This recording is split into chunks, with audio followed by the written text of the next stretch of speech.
साल की पहली अमावस्या पर जिस घर में खाई जाती है ये चीज, साल भर बरसता है धन। दौड़ी चली आती है माता लक्ष्मी। नमस्कार दोस्तों, राधे राधे। जय श्री कृष्णा, जय श्री हरि विष्णु, जय लक्ष्मी माता। साल की पहली अमावस्या पर जरूर खाएं ये चीज, माता लक्ष्मी होंगी घर में साक्षात विराजमान। दोस्तों, हिंदू धर्म में अमावस्या की तिथि का बड़ा ही विशेष महत्व होता है। प्रत्येक माह में एक अमावस्या आती है और प्रत्येक साल में कुल 12 अमावस्या आती है। हिंदू धर्म में सभी अमावस्याओं को महत्वपूर्ण माना जाता है। सभी अमावस्या का अपने आप में बड़ा ही विशेष महत्व होता है। खासकर माघ महीने की कृष्ण पक्ष की अमावस्या तिथि बहुत विशेष मानी जाती है।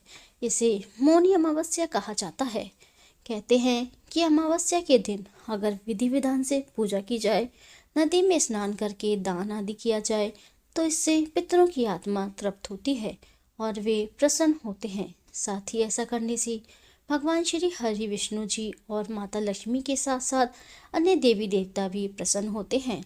क्योंकि सभी अमावस्या में मौनी अमावस्या बेहद खास मानी जाती है। साथ ही कहते हैं कि मौनी अमावस्या के दिन गंगा नदी या किसी पवित्र नदी में स्नान करने से पापों का नाश होता है और मोक्ष की प्राप्ति होती है।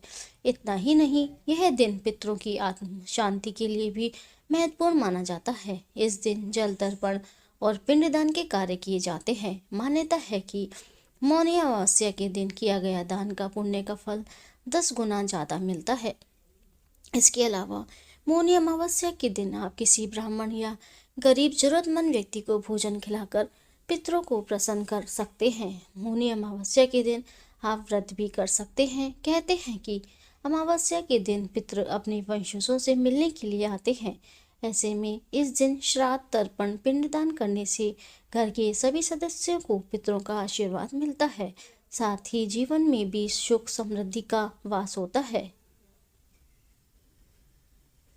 इसके अलावा 2025 की मौनी अमावस्या की तिथि की बात की जाए करें तो हिंदू पंचांग के अनुसार माघ महीने की कृष्ण पक्ष की अमावस्या तिथि की शुरुआत 28 जनवरी 2025 को रात 7:35 पर होगी और इसका समापन 29 जनवरी 2025 को शाम 6:05 पर होगा। ऐसे में उदया तिथि के अनुसार 29 जनवरी बुधवार के दिन ही मौनी अमावस्या मनाई जाएगी। साथ ही मौनी अमावस्या के स्नान दान के शुभ मुहूर्त के बारे में बात करें तो 29 जनवरी 2025 अमावस्या तिथि ब्रह्म मुहूर्त सुबह 5:30 से सुबह 6:22 तक रहेगा। वही लाभ चौघड़िया सुबह 7:10 पर, अमृत चौघड़िया सुबह 8:31 से 9:52 पर, शुभ चौघड़िया सुबह 11:13 से 12:34 तक रहेगी। इसके अलावा 29 जनवरी को सुबह अमावस्या के तिथि के दिन स्नान का सबसे उत्तम मुहूर्त सुबह 5:30 से 6:22 तक का है। इस अवधि में स्नान दान करने से आपको देवताओं का आशीर्वाद प्राप्त होगा, जिससे आपको जीवन में शुभ फलों की प्राप्ति होगी और आपको हर एक कार्य में सफलता हासिल होगी। इसके अलावा इस समय उत्तर प्रदेश के प्रयागराज में 144 साल के बाद महाकुंभ भी लगा है। ऐसे में मौनी अमावस्या के दिन महाकुंभ में स्नान करके आप सभी पापों से मुक्ति पा सकते हैं। साथ ही मौनी अमावस्या पर इस बार मकर राशि में एक साथ सूर्य, बुध और चंद्रमा विराजमान होकर त्रिवेणी योग मनाएंगे। इसी के साथ इन सभी पर गुरु की नवम दृष्टि भी रहने वाली है और शुक्र का मीन राशि में होने से मालव्य राजयोग भी बनेगा। इसके अलावा श्रवण नक्षत्र का संयोग भी रहने वाला है। साथ ही शुभ राजयोग भी रहेगा और बुधात्या राजयोग भी रहेगा। इसके अलावा दोस्तों, पितरों और भगवान श्री हरि विष्णु और माता लक्ष्मी के साथ साथ अन्य देवी देवताओं को प्रसन्न करने के लिए शास्त्रों में कुछ ऐसी चीज़ों का वर्णन किया गया है जिन चीज़ों का भोग आप मौनी अमावस्या पर भगवान श्री हरि विष्णु को श्रद्धा पूर्वक विधि विधान से लगाते हैं और उन्हें चीज़ों का सेवन प्रसाद के रूप में करते हैं तो आपको भगवान श्री हरि विष्णु की असीम कृपा प्राप्त होती है, जिससे आपको जीवन में शुभ परिणाम देखने के मिलते हैं। साथ ही आपके रुके हुए कार्य भगवान विष्णु की कृपा से बिना किसी अड़चन के पूर्ण हो जाते हैं और आपको हर एक कार्य में सफलता हासिल होती है। साथ ही धन दौलत में भी बरकत होने लगती है। इसके अलावा घर से नकारात्मक ऊर्जा का दुष्प्रभाव भी दूर हो जाता है और घर में सकारात्मक ऊर्जा का वास होता है, जिससे घर में सुख समृद्धि बनी रहती है। इसके साथ ही शास्त्रों में कुछ ऐसी चीज़ों का भी वर्णन किया गया है जिन चीज़ों का सेवन भूल कर भी मौनी अमावस्या पर नहीं करना चाहिए, नहीं तो आपका जीवन में शुभ परिणाम की जगह अशुभ परिणाम देखने को मिलते हैं। भगवान श्री हरि विष्णु और माता लक्ष्मी के साथ साथ अन्य देवी देवता भी आपसे नाराज हो जाते हैं और आपके बने बनाए काम भी बिगड़ जाते हैं। इस वीडियो के माध्यम से आप सभी को बताऊंगी कि मौनी अमावस्या पर किन चीज़ों का भोग भगवान श्री हरि विष्णु जी को लगाना चाहिए और किन चीज़ों का सेवन करना चाहिए। इसके अलावा मौनी अमावस्या पर किन चीज़ों का सेवन बिल्कुल भी नहीं करना चाहिए। लेकिन इससे पहले अगर आप भी चाहते हैं कि भगवान श्री हरि विष्णु जी का आशीर्वाद आप पर और आपके समस्त परिवार पर सदैव बना रहे, तो इस वीडियो को लाइक करें और चैनल को सब्सक्राइब कर लें और कमेंट बॉक्स में सच्चे दिल से जय श्री हरि विष्णु लिखकर अपनी हाजिरी जरूर लगाएं। तो चलिए दोस्तों, जानते हैं कि मौनी अमावस्या पर किन चीज़ों का भोग भगवान विष्णु को लगाना चाहिए और किन चीज़ों का सेवन करना चाहिए। फर्स्ट, अरबी की सब्जी। दोस्तों, मौनी अमावस्या पर अरबी की सब्जी भगवान श्री विष्णु को अर्पित करने के लिए आदर्श होती है, क्योंकि अरबी एक हल्की और सात्विक सब्जी है जिसे विशेष रूप से व्रत के दौरान तैयार किया जाता है। इसे बिना लहसुन प्याज के हल्के मसालों के साथ पकाया जाता है। इसे पकाने के लिए घी, हल्दी, जीरा और नमक का उपयोग किया जाता है, जिससे यह पूरी तरह से सात्विक और पवित्र रहता है। इसके अलावा अरबी की सब्जी का सेवन करने से शरीर में ऊर्जा बनी रहती है और मानसिक शांति मिलती है। साथ ही अरबी की सब्जी विशेष रूप से पाचन को सुधारने में मदद करती है और व्रत के दौरान शरीर को हल्का महसूस कराती है। ऐसे में मौनी अमावस्या पर इसे भगवान विष्णु को अर्पित करने से घर में सुख समृद्धि का वास होता है और घर परिवार में सुख शांति बनी रहती है। दूसरा, लौकी की सब्जी।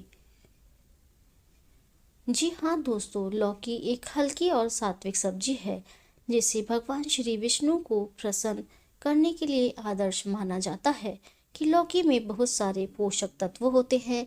साथ ही इस सब्जी को बनाने में लहसुन और प्याज का प्रयोग नहीं करना चाहिए, क्योंकि भगवान श्री हरि विष्णु को लहसुन प्याज प्रिय नहीं होते हैं। ऐसे में लौकी की सब्जी का मौनी अमावस्या पर सेवन करना बहुत लाभकारी होता है, क्योंकि यह मानसिक शांति और समृद्धि की और मार्गदर्शन करती है। लौकी का सेवन करने से शरीर में शुद्धि होती है और व्रत के दौरान हल्का और संतुलित भोजन मिलता है। इसके अलावा लौकी की सब्जी भगवान विष्णु के आशीर्वाद से घर में सुख और समृद्धि बनी रहती है। तीसरा, कद्दू की सब्जी।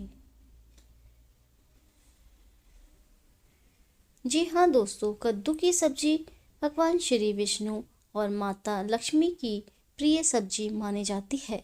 इसे सात्विक रूप से बनाने के लिए कद्दू को घी, जीरा, हल्दी और नमक के साथ पकाया जाता है। कद्दू में उच्च पोषण तत्व होते हैं और यह पाचन क्रिया को भी सुधारता है। इसे बिना लहसुन या प्याज के बनाना चाहिए। कद्दू को और संतुलन का प्रतीक माना जाता है और इसे भगवान को अर्पित करने से जीवन में समृद्धि और शांति का आगमन होता है। ऐसे में मौनी अमावस्या पर कद्दू की सब्जी का सेवन करने से मानसिक शांति और नकारात्मकता दूर होती है।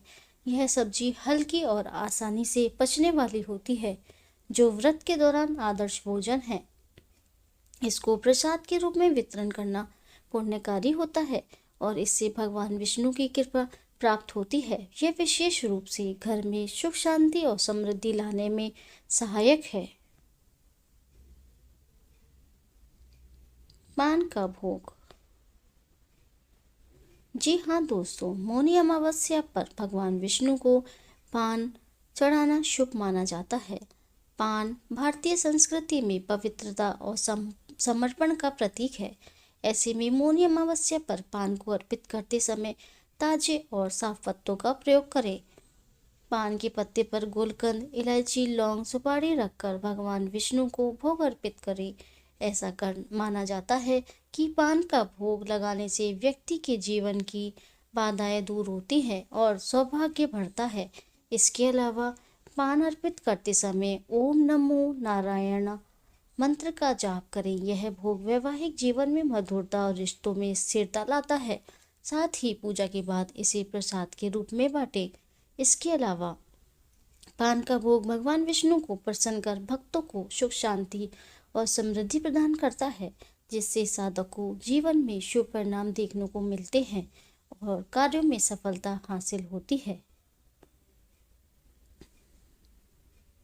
पांचवा, तिल और गुड़ का भोग।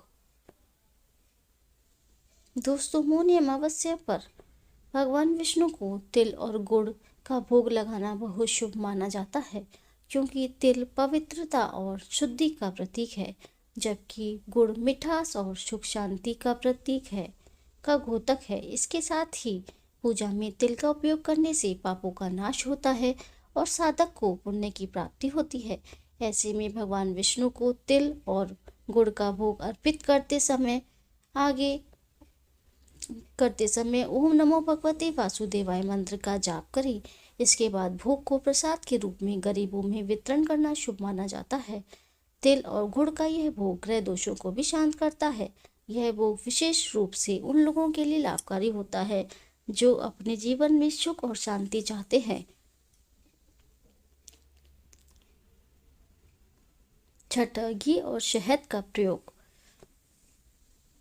जी हाँ दोस्तों, घी और शहद का भोग भगवान श्री हरि विष्णु को अर्पित करना शुभ और कल्याणकारी माना जाता है, क्योंकि घी और शुद्धता और ऊर्जा का प्रतीक है, जबकि शहद मिठास और समृद्धि का प्रतीक है। इन दोनों सामग्रियों को मिलाकर भगवान को अर्पित करें और ओम नमो नारायण मंत्र का जाप करें।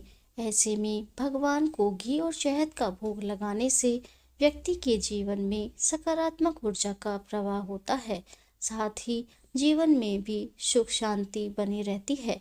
यह भोग घर के सभी प्रकार के दोषों को समाप्त करता है और परिवार में सुख शांति और समृद्धि लाता है।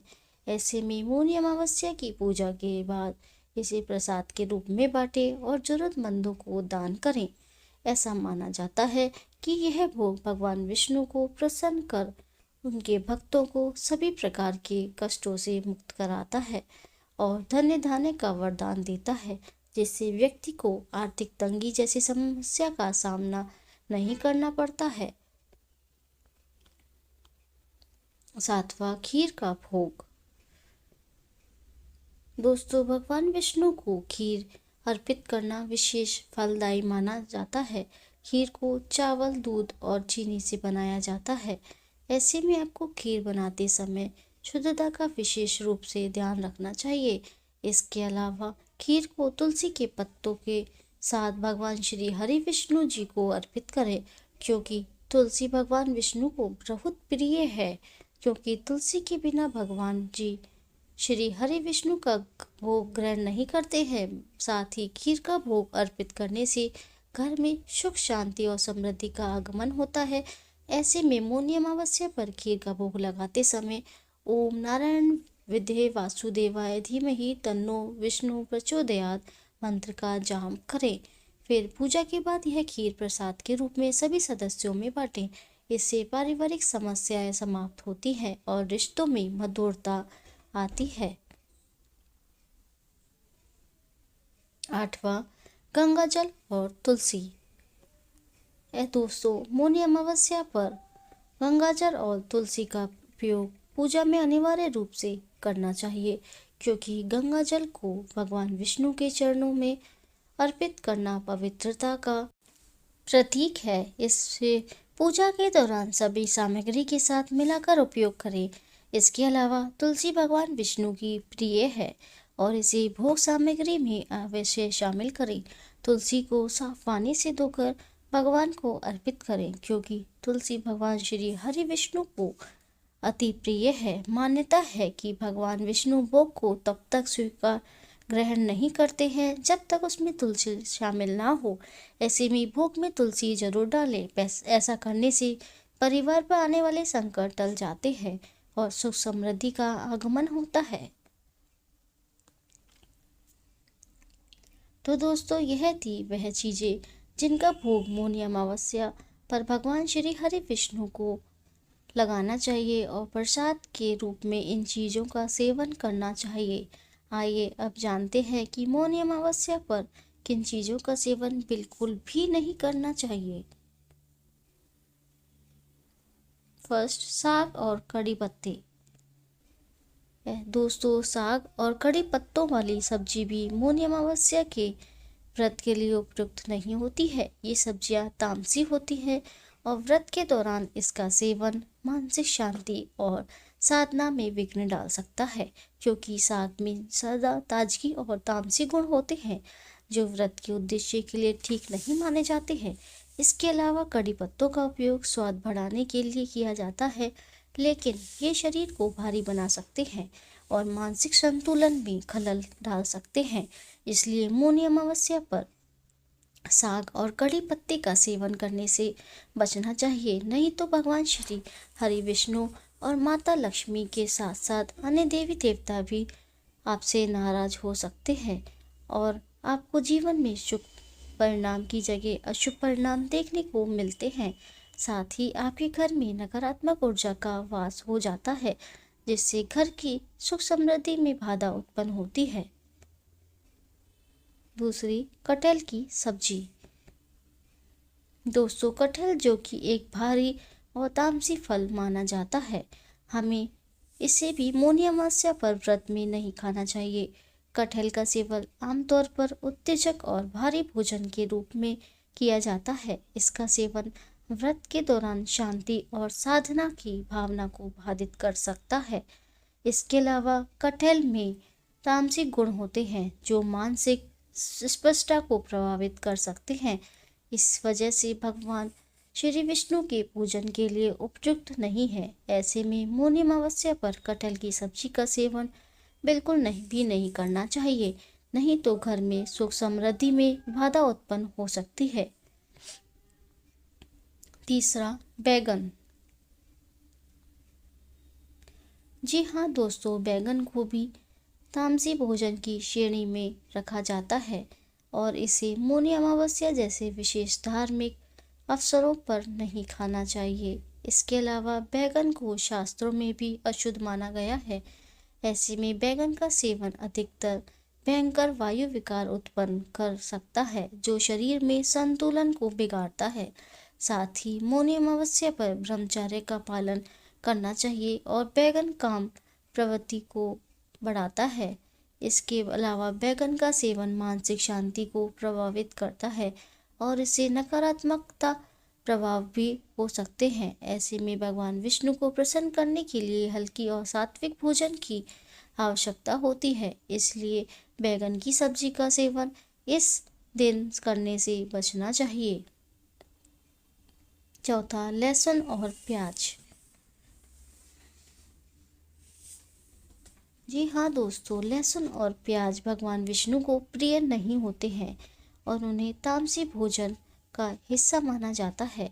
ऐसे में लहसुन और प्याज को व्रत और पूजा के दौरान पूरी तरह से अवॉइड करना चाहिए, क्योंकि ये सब्जियां शरीर में उत्तेजना पैदा करती हैं और मानसिक शांति में विघ्न डालती हैं। साथ ही मान्यता है कि लहसुन और प्याज की उत्पत्ति राहु केतु से हुई है, इसलिए भूलकर भी लहसुन प्याज का सेवन नहीं करना चाहिए। साथ ही लहसुन और प्याज का सेवन करने से शरीर में नकारात्मक ऊर्जा का संचार हो सकता है, जो पूजा के उद्देश्य के खिलाफ होता है। तो दोस्तों, ये थी वह चीज़ें जिनका सेवन मौनी अमावस्या पर बिल्कुल भी नहीं करना चाहिए।